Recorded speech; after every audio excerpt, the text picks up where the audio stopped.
And many people around this country stood up in support of the demonstrators at Standing Rock during their recent encampment and protest there against the pipeline being built on Native American lands. We now have learned some disturbing things about the use of counterterrorism tactics against those protesters. And one of the reporters who brought that to the world's attention is with us now. RJ Speri is a multimedia journalist, and she focuses on issues of justice, civil rights, and equality. And she's the co-author of a recent piece in The Intercept on this subject. RJ, thanks for joining us. Thank you for having me. So what can you tell us about Standing Rock, and particularly about the corporation, the private company known as Tiger Swan? Yes, The Intercept has obtained more than 100 leaked documents from a Tiger Swan contractor. Tiger Swan is a private security company that's mostly worked overseas with Defense Department contracts. It's done a lot of work in Iraq and Afghanistan, and it is now working on some private projects here in the United States, including a security contract with the Dakota Access Pipeline, which, as of course you'll remember, has been very much contested in the last several months. In fact, today is the first day that oil is scheduled to flow through the pipeline. So the project was largely completed. And the documents that we obtained really detailed a massive, really disturbing surveillance operation that Tiger Swan undertook for several months. The documents we have date from September of last year all the way to May of this year. And they really show extensive aerial surveillance. They show social media monitoring of activists, as well as direct infiltration. So, a lot of these things confirm what people that were on the ground and have been working with these protest groups suspected, but this is the first confirmation we have that this operation was actually underway. The second thing that these documents show, and we also did a series of public records requests to corroborate that information, is that there was a unique level of collaboration between this private security company and law enforcement. And that goes both for local sheriffs as well as state prosecutors that ended up prosecuting some of the protesters, as well as federal agents from the FBI and other agencies. Well, so really what we're showing is a pretty massive, sweeping surveillance operation. And there are many, many implications of this story. But one of the ones I want to start with is, do we know, this is a private security company, Tiger Swan, do we know who was paying them to do this work, this spying in effect? Yes, so Energy Transfer Partners is the parent company of the Dakota Access Pipeline, and they are the clients. So they are the ones that have a contract with Tiger Swan. Law enforcement, as far as we know, doesn't have any contract, so there are no public contracts in place. But what's striking is that despite the fact that they were working for a private client, Tiger Swan was sharing the reports we obtained with law enforcement. They were coordinating daily with law enforcement intelligence. They were sharing some of their meetings and some of their organizing around protests. So really there was this really incredible level of public-private collaboration in the policing of the protests that was not actually sanctioned in any contract.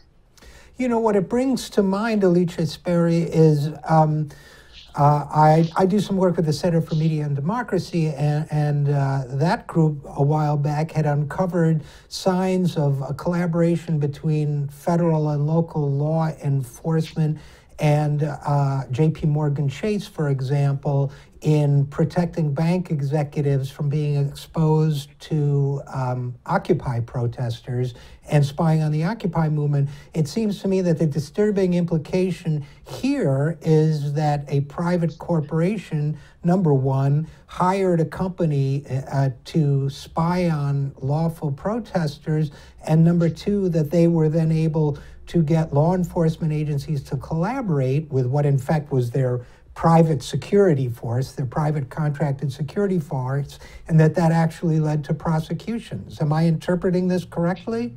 Absolutely, and it's a very disturbing trend that is reason of concern for many activists. Well beyond the pipeline project, really. We've seen extensive surveillance of Black Lives Matter activists. The militarization of corporations handling this protest adds a whole other level of concern, really, to free speech issues, really. I mean, legally speaking, I think we are on tricky territory because as a private company, TigerSwan has a lot of liberty to do some of what they're doing. And even law enforcement, in fact, is, quite free to engage in some of the behaviors that we might find more unethical and problematic. But of course, what we're exposing has implications. We are hearing from a lot of lawyers that are actually representing protesters that are facing charges in connection to their activism, and they might be using some of these documents in those court cases. So I think there's definitely, a lot to dig through. This is actually, I'd like to point out, this is the publishing. We're planning to release the rest of the documents we have in coming weeks, and we will continue reporting on this. So one of the things that also struck me about this, and your comments, I think, are right on point. We're really talking about, in effect, the privatization of law enforcement and then the collaboration of public and private law enforcement, which takes it out of the kind of oversight, scrutiny, and democratic accountability that most people assume law enforcement is subject to in this country. For example, Energy Transfer Partners, who you mentioned earlier, wouldn't even respond to you you folks at The Intercept. It said that it does not discuss details of our security efforts, whereas one assumes, although of course this hasn't always been true either, but one assumes that there are Freedom of Information Act and other ways that you can demand information from publicly funded law enforcement, government law enforcement, and of course you can hold elected officials at least theoretically accountable for that. But here, aren't we talking about a lack of accountability altogether?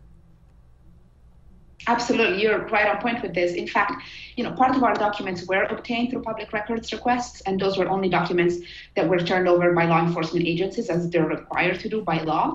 And that's difficult enough, as many reporters will tell you. Sometimes you have to go through lengthy communications, and sometimes you have to sue, really, for your right to see these documents. But the section of the documents that came from TigerSwan, we would have never been able to obtain if not through a leak that came from somebody who works with the company. So, as you said, there's really no accountability, no transparency, no oversight over these groups. And that the fact that they're increasingly taking charge of policing protests is really disturbing and really problematic going forward. And the other dimension of this to me is, or I should say another dimension of it to me, is the whole issue of privacy. The whole notion that citizens of this country or anyone can, your article describes a very intrusive level of spying on the lives of the water protectors, the camp protesters, about what their morale was, who was getting along with whom, who wasn't getting along with whom, names of people, and biographical data on them being shared, whether they were very active protesters or only tangentially involved with the protest movement. It seems to me that, it's bad enough when the government invades our privacy, but to me it's even worse when an unaccountable private corporation does the same with the collusion of our own law enforcement. Absolutely. And I think this is one of the more interesting aspects of our story for the public, really. We are releasing all of these documents so that people are able to find themselves in them, really. We are actually redacting everybody's name unless they give us permission to publish it. So the reason why we're turning these documents over on a rolling basis is that we are contacting every single person that gets mentioned in them. And as you said, this is dozens and dozens of people. And a lot of them, really some of them had suspicions they were being followed around, sometimes followed around across state lines, but many of them didn't. They just thought of themselves as peaceful protesters and saw themselves mentioned in these reports and compared to jihadis and terrorists. And that's something else I'd like to point out. The level of militarism that's expressed in these reports, as well as the racial profiling, really, of protesters is really quite striking. I mean, TigerSwan singles out Palestinians, Muslims, as if they were supposedly more threatening than other protesters on the scene. And I think this report really shows what happens when you take a company that's worked overseas on counterterrorism operations and place it on a local project like this. So what you're saying, in effect, Alice, is you're raising two critical issues. One is the racial profiling, for example, because some of the protesters supporting the water protectors at Standing Rock were Muslim, for example, and or Palestinian. And you're also raising the issue of the use of what are essentially military occupation tactics, which many of us have objected to in international settings, but taking those tactics, counterterrorism tactics, and applying them inside the domestic United States. Am I right about that? Absolutely. And I think one of the most revealing aspects of these documents is the fact that it really shows the level of unaccountability that surrounds operations Tiger Sons is carrying out. And if they are able to operate this way in the United States, targeting American citizens, who knows what they're doing in Iraq and Afghanistan and other places where they're also working with a lot less scrutiny.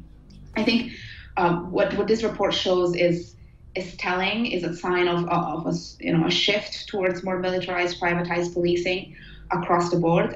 It's definitely reason of concern for activists, and not only activists. Really, a lot of the people that were mentioned in these reports are people that just showed up at a peaceful protest once because they believe in environmental rights or other rights. And so really the level of the expansive nature of this operation and the way that Tiger Song created list of people that they now have and they are free to do whatever they want with is really disturbing. Yeah, I think you're absolutely right, and I think it's a very, very important story for all of the reasons we've discussed. You say you're going to be publishing more documents on this, so we will be following it closely at theintercept.com. Is there anything else you think people should know before we close the segment? I mean, I think, I hope everybody is aware of this. I hope people talk about this with their elected officials. The fact that law enforcement was complicit in this operation and silent about it, I think is very problematic. And people have a right to demand answers of their public agencies about this, and I hope they do. Well, thank you so much for reporting on it, and thank you so much for coming on the program. Alice Speri, co-author of a recent report in the Intercept. Thank you for having me. Thanks. Please come back anytime.